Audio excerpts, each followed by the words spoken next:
اب عذاب قبر جو ہے، قبر کے اندر جو انسان کا عذاب ہے تو وہ بھی عالم برزخ کا عذاب ہے۔ میرے رسول کریم صلی اللہ تعالی علیہ وسلم نے نا کچھ چیزوں سے پناہ مانگی ہے، خود حضور نے، رسول کریم علیہ الصلوۃ والسلام نے پناہ مانگی۔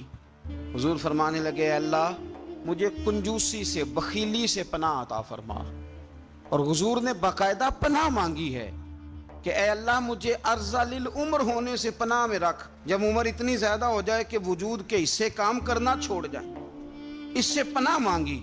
اور خود میرے نبی پاک علیہ السلام نے قبر کے عذاب سے پناہ مانگی۔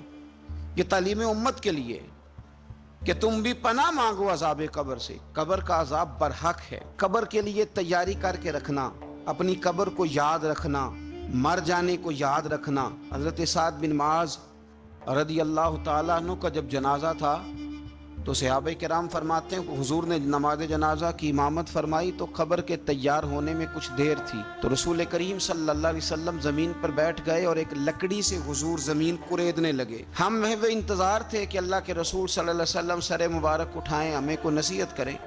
فرماتے حضور نے سر اقدس اٹھایا تو حضور کی آنکھوں میں آنسو تھے، اور رو کے حضور فرمانے لگے، رو کے کہ اس قبر کے عذاب سے رب کی پناہ مانگو اور اس کے لیے تیاری کر لو، یہ بڑا سخت دن ہے۔ رو کے حضور نے فرمایا، رو کے۔ آج تو لوگ مذاق بناتے ہیں، کچھ فقیر صوفی درویش کہلانے والے بھی، وہ کہتے ہیں یہ جو مولوی بتا رہا ہے نا قبر میں بچھو ہوں گے، سانپ ہوں گے، یہ تو مولوی اپنی قبر بتا رہا ہے، ہمارا اس سے کیا لینا دینا ہے۔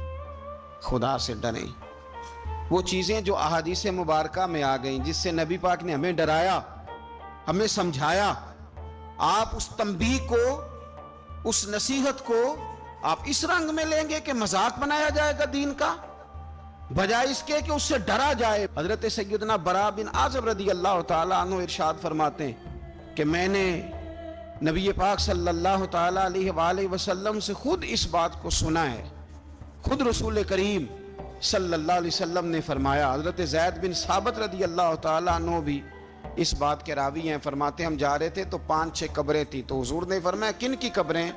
ہم نے عرض کی یا رسول اللہ صلی اللہ علیہ وسلم یہ کافروں کی قبریں، یہ صحیح مسلم میں حدیث موجود ہے، کفار کی قبریں۔ تو اللہ کے رسول صلی اللہ علیہ وسلم فرمانے لگے، ذرا حدیث کے لفظوں پہ غور کرنا، حضور فرمانے لگے اگر مجھے ڈر نہ ہوتا کہ تم اپنے مردوں کو دفن کرنا چھوڑ دو گے، اگر مجھے اس بات کا ڈر نہ ہوتا کہ تم اپنے لوگوں کو، مرنے والوں کو قبروں میں دفن کرنا چھوڑ دو گے، اگر یہ مجھے ڈر نہ ہوتا تو میں سناتا کہ قبر کے اندر کس طرح عذاب ہوتا ہے۔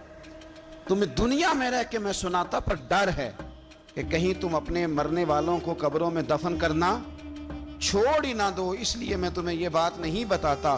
اور میرے رسول کریم صلی اللہ تعالی علیہ وآلہ وسلم نے پھر ارشاد فرمایا، اپنے غلاموں کی طرف نظر فرمائی، یہ بات کہہ کے کہ اگر مجھے ڈر نہ ہوتا کہ تم دفن کرنا چھوڑ دو گے تو تمہیں میں سنا دیتا کہ قبر میں کیا عذاب ہوتا ہے۔ پھر حضور نے صحابہ سے فرمایا چلو بھائی دوزخ کے عذاب سے اللہ کی پناہ مانگو، تو سب کہنے لگے ہم دوزخ کے عذاب سے اللہ کی، صحابہ نے کہا ہم دوزخ کے عذاب سے اللہ کی پناہ مانگتے ہیں۔ پھر نبی پاک صلی اللہ تعالی علیہ وسلم نے ارشاد فرمایا تم سب کہو کہ ہم قبر کے عذاب سے اللہ کی پناہ مانگتے ہیں۔ تو صحابہ نے کہا ہم قبر کے عذاب سے اللہ کی پناہ مانگتے ہیں۔